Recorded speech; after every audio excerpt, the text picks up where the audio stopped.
The Weta Sideshow kind of collectible series really was an offshoot of Richard Taylor and I both being collectors of these kind of figures. I'm a collector of things that sort of interest me. Fortunately, most of the stuff that I like today is the same thing I used to love when I was a kid. So my collections have sort of started when I was 7 or 8 years old and still going. As you can see, these are a few of the kits in my own collection that I put together over the years. One of my hobbies is collecting high quality resin kits from famous movies, and I've got hundreds of them. These are a few of the ones that I've actually managed to get painted. There's a lot more in boxes that I haven't yet. And in the 5 years that we've been working on Lord of the Rings, one of my dreams has been to be involved closely with the production of great collectible items from the film based on the designs of Weta and Richard Taylor and his gang. The coolest thing about these model kits is that they capture a frozen moment. These collectibles capture a piece of memory permanently encapsulated in resin or polystone from a film. As a collector myself, I really had a desire to try and create high quality polystone statuettes so that they would capture both the flavour and essence of the character of the actor, but also show the detail and hopefully artistic beauty of the craft that went into the costuming, armour and weapons. Usually collectibles based on movies are sort of made by licensees. They're made by toy manufacturers who do this for a living, and all they do is make toys and they buy the licenses from various film studios. In our case, we wanted to do something that I don't think has ever been done before, which is to have the model collectible figures made by the same artists that actually worked on the movie. I really loved the idea that through Weta we could take our favourite moments from these epic films and present them as beautiful pieces of sculpture. So, you know, Gollum is sculpted by the person that sculpted Gollum for the film, and the characters are based on, you know, what was done in the workshop, and then it's almost like the final collectible figure is the final version of that character, sculpted by the Weta crew for posterity's sake. Look at Vigo. Look at the detail on the fingers. Look at the lines in the hands. I worked with Christopher Lee one day, and he waved to me. That's exactly what the bottom of his hand looks like. When we first presented the idea to the cast of Lord of the Rings that we wanted to produce our own line of collectibles here at Weta, this was before we had even had the good fortune of meeting Sideshow, we were overwhelmed by their enthusiasm. Go Weta. Go Weta. Across the other side of the world at exactly the same time, Sideshow, already being an established merchandising company, was looking for an opportunity to gain a piece of the Lord of the Rings merchandising pie. Our effort at Sideshow has been to find a partner that could help us to achieve a level of authenticity that would allow us to bring to market figure collectibles that would be of the highest quality, but also highly representative of what you see on film. And through a mutual friend, Gino Acevedo, who works with me here at Weta, we forged a relationship. Now, Gino Acevedo is a personal friend of mine and was the supervisor of the makeup effects on the film. And during a holiday in the US, a short break from the film, I invited him over to our studio and we discussed the possibility of what it would be like to partner with Weta in the making of this product. Greg got a hold of me and I said, well, it just so happens that Richard Taylor, who owns Weta Workshop, wants to do the same thing. So I said, you guys got to get together. The fact that we partnered with Weta and Weta was creating the figure collectibles simultaneous with the last months of the shooting of the film allowed them to invite some of the actors and actresses into their studio to critique their work, but also to support and encourage them about poses and certain looks or expressions that they were trying to achieve or thought were more iconic for what their character represented. Slightly more forward, but not completely, kind of. We could go on set, discuss the certain pose, the actors would actually pose for us so we could get a whole array of photographs. And then even cooler than that, a number of the actors would return to Weta and sit for us, sit for their actual sculptures so we could sculpt from life. Well, I think what I should do is I should do a few poses for you. So Ian McKellen was incredibly generous with his assistance and help in us getting his pieces correct. And it was just a wonderful opportunity that afforded us to become closer even still to the amazing people that have made the talent on Lord of the Rings. So the task was set to the sculptors that work here at Weta Workshop to bring these creations to life through very, very fine sculpting from life and really deliver to the collector a piece that is not a Xerox, but rather is a fine art sculpture of the actor that played the part in the film. Cool. Well, thank you. It's been cool. You know, you can imagine being effects workshop technicians, we don't get out much. So to have the actors responding so warmly to the pieces we'd done was truly fantastic. How's it going? Good. Yeah. Oh, good. Almost there. I think when people went to the Two Towers, what surprised them the most was Gollum, and I think he took a lot of people by surprise. And so that felt like a natural to be the character that's included in the Two Towers special edition video. And we couldn't make up our mind whether we wanted to have Gollum or Smeagol, because obviously he has this dual personality. So, you know, we've come up with this concept of releasing Smeagol in the box set, but giving people an opportunity to also collect Gollum if they so wish. And the two of them are designed as bookends, and so you can actually have Gollum on one side, Smeagol on the other, basically sitting on the same rock holding the same fish, but in two very distinctive poses which represent each character. And so Gollum, Smeagol just felt right for this collectibles box. So we sculpted a first sculpture. Jamie Best-Warwick sculpted it. It was very, very carefully art directed by Peter, because Peter had a very, very specific and strong vision of the piece that he loved from the film that he thought we should best represent. We wanted to have a character that represented Gollum from the books and didn't just represent necessarily a scene that we'd created especially for the movie, that we wanted it to be, you know, Gollum as we all know him. We thought about where in the movie should our pose come from, should it represent, you know, which particular piece of the film. And I think the scene where he's got the fish by the pool, he's about to get lured into captivity, the Forbidden Pool it's called. I thought that one in a way captured the Gollum that I remember from the book almost more successfully than any other. To catch a fish so juicy sweet.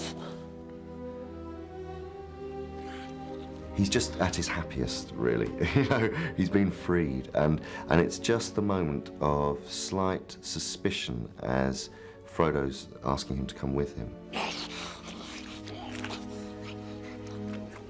Smeagol! Master is here! So the moment that we've tried to capture with this sculpture is that moment where Smeagol first hears his master's voice, and he's got the fish, he was about to take a bite, and then his attention's caught. Come, Smeagol! Trust Master! Come! We must go now. Smeagol, you must trust Master. Follow me, come on. Come. Come, Smeagol. Nice, Smeagol. That's it. Come on. That was one of the first fully skinned and rendered and lit Gollum shots, funnily enough, that everybody went crazy about when they saw it. I just remember it. I went down to animation and had a look, and everybody was just kind of going, that is it, we've at last cracked it. And it was quite late on in the process.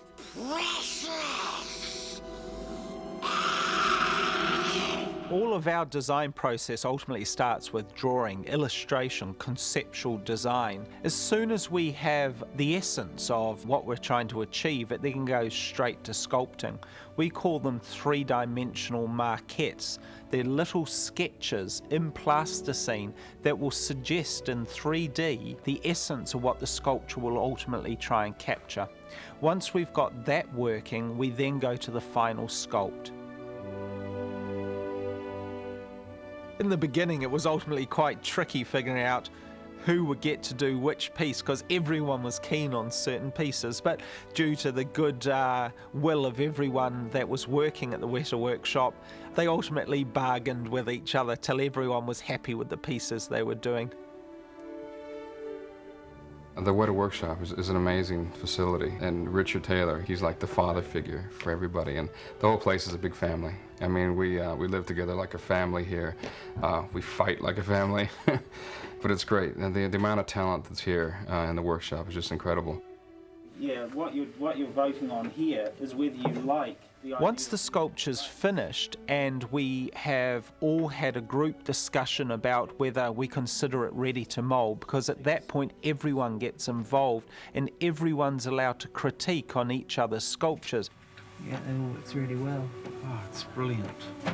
We then take it to the moulding shop. Jason Doherty, our workshop supervisor, then supervises the very, very careful task of moulding it. A bad mould can destroy a beautiful sculpture, so a perfect mould has to be made. As much care as is put into the sculpture is put into the mould. It then goes through to Pedro Mason's workshop, where he does all of the urethane castings. He produces the masters out of the silicon mold. He uses a two-part non-expanding urethane. And with that material, using a vacuum chamber to make sure we get no air bubbles, we start to produce the original masters.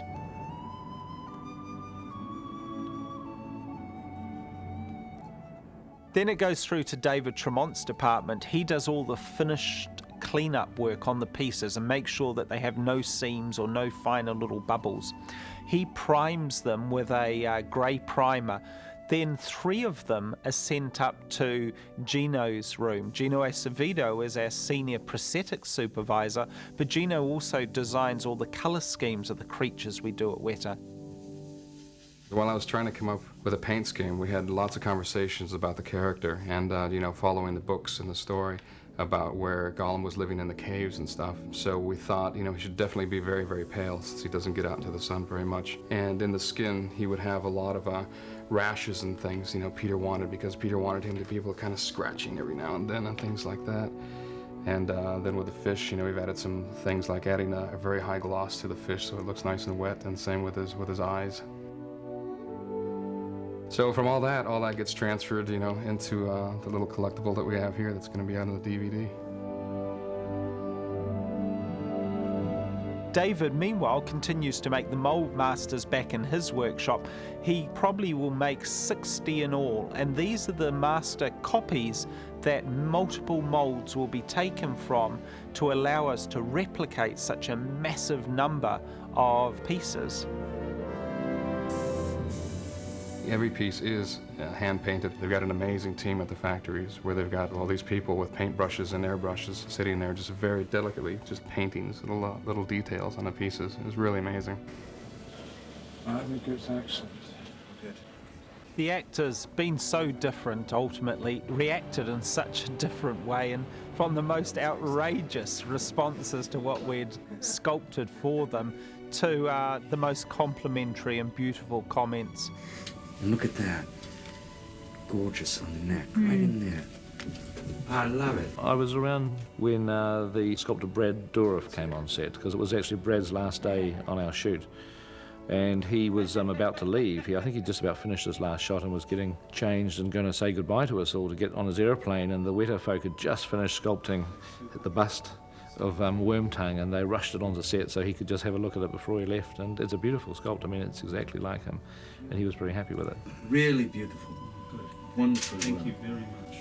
For instance, like with the Aragorn figure, Vigo would come in here while I was painting him, and he would show me the areas on his hand where he actually had cuts and scars, and where he had orc blood, and where he had orc blood that was splattered onto his face, as you can see here. And even to find details, is even the mud splatters and stuff, that's on his cloak. He would tell me that the colors of mud that were on there and the areas that it was splattered on. And even on the sword, at one time I had a bit too much blood on there, and he goes, no, that's too much blood, you gotta take some of that off of there. And it was just fantastic to be able to have the cast come here and to give all the specifics on everything and all the fine details. I think people like Sir Ian McKellen really appreciated that Jamie Beswarwick, in the sculptures he was doing of Ian, was spending hours, days, weeks pondering and finessing tiny moments within the face of Ian. And Ian really seemed to appreciate that we cared so much about creating a perfect sculpture of him. And Ian played a huge part in the art direction of his particular character and look in the piece. Handled with dignity, a dwarf will last for 1,200 years. John Rhys Davies, who plays Gimli, got to know him very, very well. Myself and Dominique Till were the makeup artists who did John's makeup. And John's makeup in the film took about 4.5 hours to do each day, and he loved every minute of it. And Bill Hunt, who sculpted this piece, just captured just the perfect look of Gimli. And we had, plenty of reference, of course, with all the photos, but we've actually got all the prosthetics and everything here. And that was the other huge advantage to doing these collectibles, is that we have, you can't get any better reference than the real stuff. Christopher Lee immediately wanted one. It was so nice. We did a bronze of Christopher's Saruman incanting over the Palantir. We had done one for ourselves, and he very kindly signed the base, but was adamant that he had to have one on his mantelpiece. He had said to me at one stage, "Son, many people have tried to capture my likeness and sent me models of myself, and I've never wanted one of them, but your one I'll be happy to have on the mantelpiece." And I thought that was really lovely. What a compliment. They are completely addictive, and I've only got a very small collection, much to my wife's happiness. I've got the Gandalf bust, I've got a little Frodo. The ring wraith on the steed's my favourite, and also I've got that beautiful plaque of the ring wraith looking over and the 4 hobbits underneath. I think that's one of Pete's favourites. He really adores that one. The collectibles have afforded us the opportunity to present this detail, this culture, for closer inspection, and for the true fans of the films and of the books to better appreciate how we were wishing to represent such a rich array of cultures that Tolkien wrote of. It would be interesting to know really where the concept of 3D collectibles for the film industry came from. I've seen very old pieces from, say, the Charlie Chaplin merchandising, where obviously some entrepreneurial artist was creating 3-dimensional effigies of these characters, either through porcelain or fired clay, and then ultimately into Bakelite and plastic. It really has become almost as much a culture as movie watching, as people that have seen the films want to continue on and own a little special part. Richard Taylor and Peter Jackson are 2 of the largest figure collectible fans in the Southern Hemisphere. My particular passion is to collect what used to be called garage kits. These were mostly resin models sculpted by enthusiasts and then poured out of silicon molds in garages all over the world. Well, Richard's got a few more painted than I have. Mine are sort of sitting there. Some of them are made, some of them have got primer on them, some of them are painted, and a lot of them aren't. A lot of them are just sitting there in boxes for the day, waiting for the day that I retire. Which, who knows, it could be like 5-6 months away.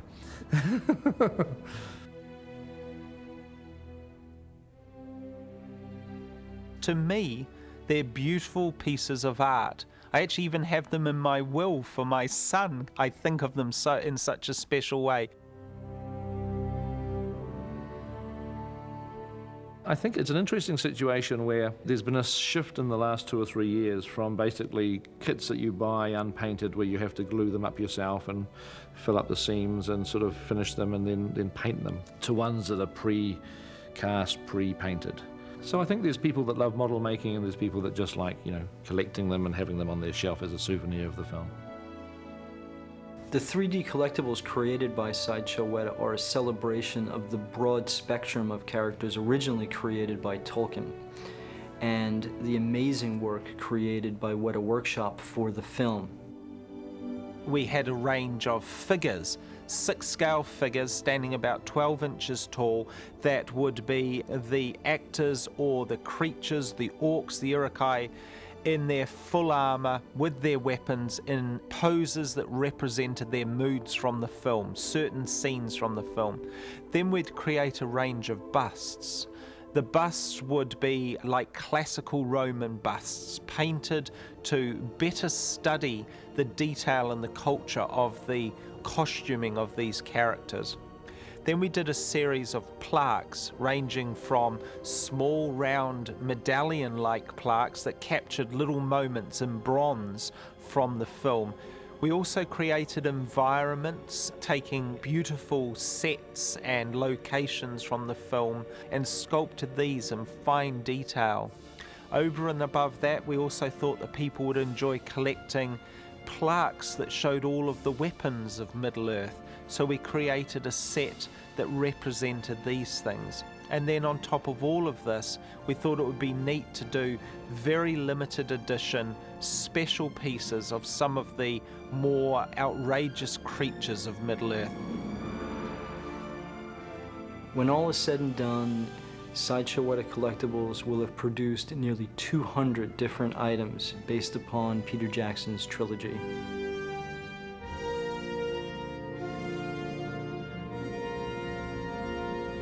In the process, we believe we've managed to create a really rich and beautiful array of collectibles that any fan can now enjoy and find a piece that suits their particular memories of the film. Prior to the release of the Fellowship of the Ring and the release of the Sideshow Weta Collectibles, Helen Clark, Prime Minister of New Zealand, was invited to Weta Workshop to review the line and to give it her blessing. Right, launching the Collectibles. They are totally unique because the same artists who worked on the conceptions and worked from conceptual drawings through sculptures, through seeing it worked up into what you see in the film, are the same people who are producing these works of art. And so they are completely authentic. When you're creating any sculptural piece, ultimately what you're trying to do is touch the viewer emotionally by the intention within the sculpture. Because they are moments of time. They are moments of time, absolutely caught, exactly like the Gollum one, The Gollum collectible is going to be a favourite, I think. He's a really cool figure.